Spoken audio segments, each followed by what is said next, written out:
জিল্লু মাল দে জিল্লু দরজা লাগা জিল্লু আগুন দে জোস অস্থির যেমন ভয়েস রিয়াকশন যেমন টোন ওয়াও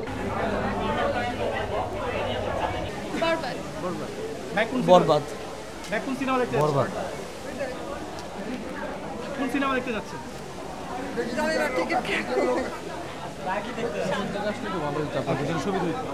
দাগি দেখছি কেবল ভালো চক্কর জোস ওইটা হচ্ছে গল্প, মানে আপনি 3 ঘন্টা আপনি গল্পের মধ্যে থাকবেন এবং আসলে ওই চক্কর দেখার পরে বের হওয়ার পর আমি চক্করে ছিলাম। শাকিব খানের হ্যাঁ এটা টিকিট পাইছি এই জন্যই আর কি আসা হয়েছে।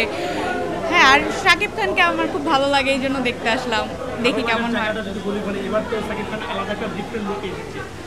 না উনি বিগত 2-3 বছরে ভালোই মানে লুক চেঞ্জ করতেছে, ভালো লাগতেছে এই জন্যই তার মুভি দেখতেছে আর কি।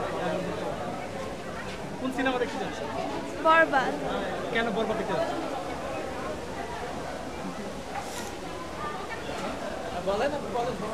কোন সিনেমা দেখতে যাচ্ছেন?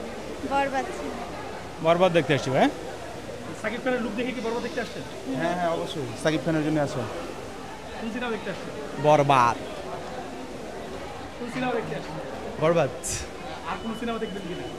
পরে প্ল্যান আছে দাগি দেখবো, কিন্তু আজকে ঈদের দিন আমি বরবাদটাকে সাকিব ফ্যান।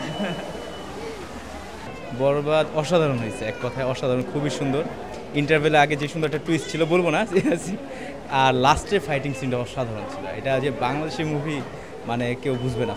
যদি বাংলাদেশে একটা গান ছিল, বাংলা গানটা যদি সরাই দিত, হিন্দি একটা গান লাগাই দিল, অবশ্যই সবাই ভাবতো যে এটা ইন্ডিয়ান মুভি। এত সুন্দর হয়েছে।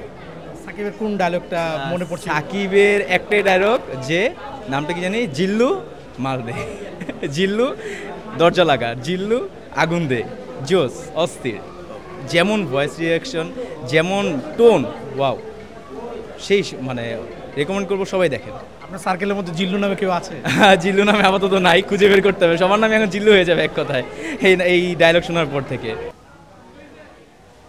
দুইটা ডিফারেন্ট, আসলে কম্প্যারিজন করা যাবে না, দুইটাই দুই দিক থেকে ডিফারেন্ট। স্টোরিটা খুবই ভালো ছিল, আউটস্ট্যান্ডিং, বাট মানে এক্সেপশনাল কিছু নাই, এটা একটা হতাশার, বাট ওভারঅল কাহিনী ভালো।